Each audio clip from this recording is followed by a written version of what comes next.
Salve galera, sejam todos muito bem-vindos ao canal Gigantes por Tradição FC.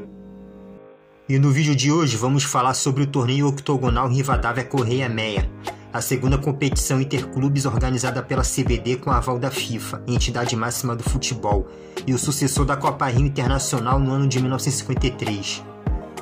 Antes de começarmos o vídeo, eu peço seu like, pois ele é muito importante para o YouTube levar esse vídeo ao alcance de mais pessoas. E peço que se inscreva em nosso canal, pois a sua inscrição é muito importante para o crescimento do canal. E ative o sino das notificações para a plataforma manter informado sobre os próximos vídeos. E ajude o canal a crescer compartilhando com seu amigo e nos grupos das redes sociais. E agora vamos direto ao assunto de hoje.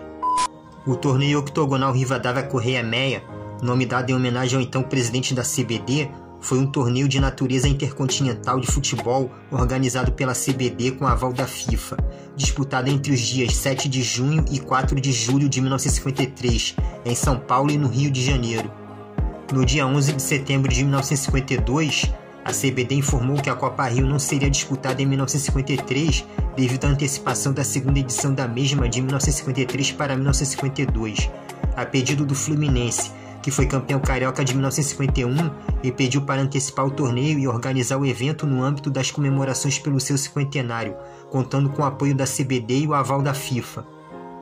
Devido a essa antecipação, a CBD substituiu a Copa Rio pelo torneio octogonal Rivadavia Correia Meia, nome do então presidente da CBD na época, e assim como as edições anteriores da Copa Rio, o torneio octogonal Rivadavia Correia Meia teve o aval da FIFA.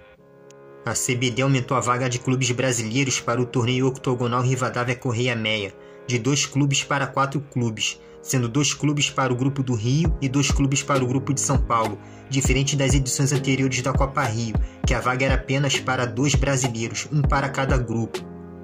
O critério de classificação para os clubes brasileiros participarem do torneio octogonal Rivadavia Correia Meia seriam os 2 cariocas mais bem colocados no torneio Rio-São Paulo e os 2 paulistas mais bem colocados no torneio Rio-São Paulo. E as vagas para os estrangeiros seriam os clubes campeões da Inglaterra, Escócia, Portugal, Espanha, Itália, Iugoslávia, Hungria, Argentina e Uruguai, e mais a Alemanha, Áustria, Suécia e França, que eram as principais forças mundiais do futebol junto com o Brasil na época.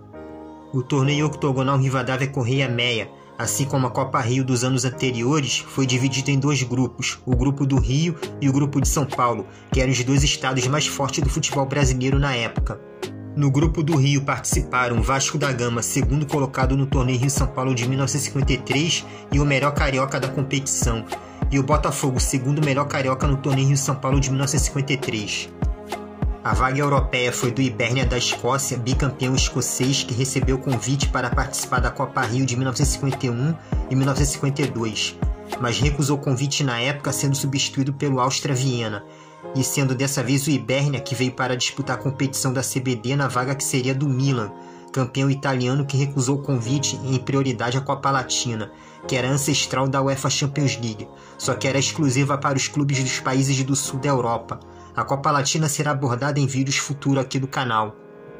Um detalhe muito importante, a CBD chegou a enviar essa vaga que foi recusada pelo Milan ao campeão alemão Rot-Weiß, que aceitou o convite, mas a própria CBD retirou o convite após o Rot-Weiß ter levado uma goleada do América do Rio de Janeiro dentro da Alemanha.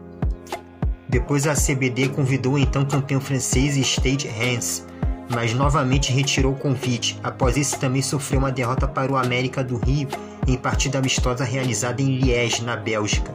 E com isso a CBD enviou a vaga para o Hibernia, bicampeão escocês.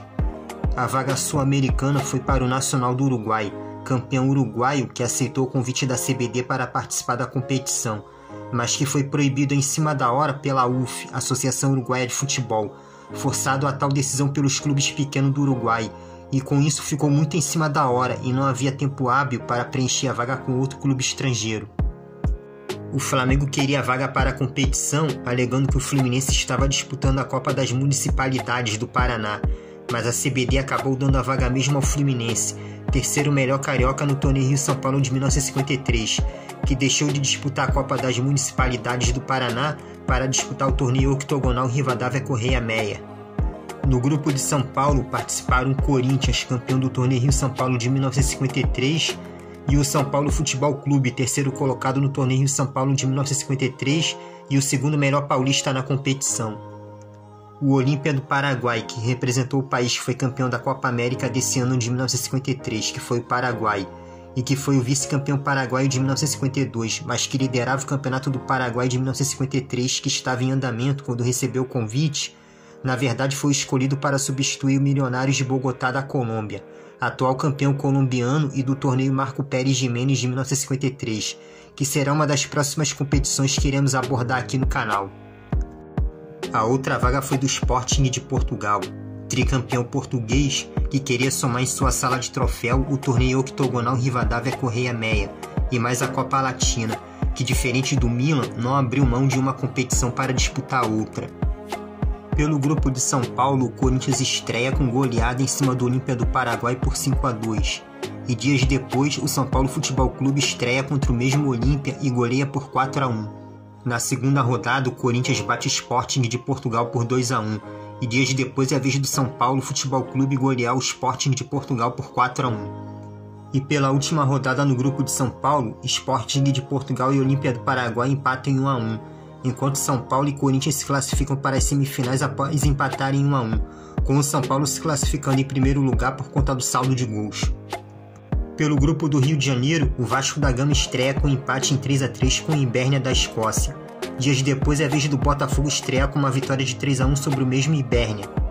O Fluminense, que havia chegado do Paraná para essa competição, estreia com derrota para o Vasco da Gama por 2-1, e no jogo seguinte empata com o Botafogo em 2-2 e goleia o Hibernia da Escócia por 3-0. E fechando a chave do grupo do Rio de Janeiro, o Vasco da Gama bate o Botafogo por 2-1, e fechando a tabela de classificação do grupo do Rio, com o Vasco da Gama em primeiro lugar com 5 pontos. E o Fluminense se classificou em segundo com 3 pontos, o mesmo número de pontos que o Botafogo, mas com o tricolor das Laranjeiras superando o Glorioso no saldo de gols, 2-1, e o Hibernia da Escócia ficou em último lugar com apenas 1 ponto. Na primeira chave das semifinais foi disputada no Pacaembu, devido à vantagem do São Paulo ter ficado em primeiro lugar no seu grupo e o Fluminense em segundo na chave do Rio. E nessa primeira partida do Pacaembu, o São Paulo bate o Fluminense por 1-0. E na segunda partida também no Pacaembu, o Fluminense vence pelo mesmo placar no tempo normal, com a partida indo para a prorrogação. E o tricolor do Morumbi empata em 1-1, somando 2-1 no placar agregado e avança para a finalíssima. Na outra semifinal do Rio de Janeiro, com jogos no Maracanã, o Vasco da Gama, primeiro colocado no grupo do Rio, bate o Corinthians no primeiro jogo por 4-2. E no segundo jogo da semifinal, o Vasco da Gama novamente bate o Timão por 3-1. Com esse resultado, o Gigante da Colina avança para a finalíssima do torneio octogonal Rivadavia Correia Meia contra São Paulo. Devido ambas as equipes terminarem primeiro em seus grupos, como prevê o regulamento da competição, as finais seriam disputadas em jogos de ida e volta na casa das equipes finalistas. Na primeira partida da final no Pacaembu, o Vasco da Gama bate São Paulo por 1-0, e no jogo de volta da finalíssima no Maracanã, nova vitória do Gigante da Colina, dessa vez por 2-1. Com esse resultado, o Vasco da Gama se consagra campeão do torneio octogonal Rivadavia Correia Meia de 1953. Como foi mencionado, o torneio octogonal Rivadavia Correia Meia foi uma competição oficial da CBD com aval da FIFA, que sucedeu à Copa Rio, e participou da competição equipes campeãs dos países que participaram da Copa do Mundo de 1950 no Brasil, com o objetivo de apontar o campeão mundial de clubes. O Vasco da Gama, diferente de Palmeiras e Fluminense, nunca pleiteou a FIFA pelo reconhecimento dessa competição, que foi uma competição oficial e não foi um torneio amistoso. E por essa razão, assim como mencionei no vídeo anterior, que Palmeiras e Fluminense são campeões mundiais, assim como os campeões da Copa Intercontinental de 1960 a 2004, o Vasco da Gama, campeão do torneio octogonal Rivadavia Correia Meia, também é merecedor desse título. Muitos vão questionar o fato dos clubes não terem disputado a Libertadores ou UEFA Champions League, mas só que nessa época não existiam essas competições. E esses torneios dos anos 50 foram competições oficiais e organizados por uma federação, e tiveram o aval da FIFA, com clubes de países de seleções que participaram e se destacaram na Copa do Mundo de 1950, com o objetivo de apontar o campeão mundial de clubes, e o critério de classificação era ser o melhor desses países. Por isso esses torneios eram supervalorizados na época, assim como a UEFA Champions League, Mundial de Clubes da FIFA e a Copa Libertadores da América nos dias de hoje. Da mesma forma que a Copa Intercontinental não foi organizada pela FIFA, e sim pela UEFA e Conmebol, mas os torcedores dos times campeões valorizam essas conquistas como mundiais e de fato têm esse direito por unir força entre as duas equipes dos melhores continentes do planeta, então dessa mesma forma os campeões da Copa Rio de 1951 e 1952, do torneio octogonal Rivadavia Correia Meia de 1953 e do torneio Marco Pérez Jimenez, que será o próximo a ser abordado aqui no canal, os vencedores dessas competições também merecem esse título de campeão mundial, por tudo que foi mencionado nesse vídeo de hoje e no vídeo anterior. E vocês vascaínos, acham que seu clube é campeão mundial de 1953? Deixe a opinião de vocês no comentário. E vocês, torcedores de outros clubes, acham que o Vasco também é merecedor desse reconhecimento, assim como os clubes vencedores da Copa Intercontinental de 1960 a 2004 tiveram e têm por parte da mídia e de seus torcedores? Deixe a opinião de vocês no comentário, mas de forma respeitosa e sem xingar o colega que pensa de forma diferente de vocês. Isso vale para os dois lados e para todos. Bom, eu vou ficando nessa. Até o próximo vídeo e fiquem com Deus.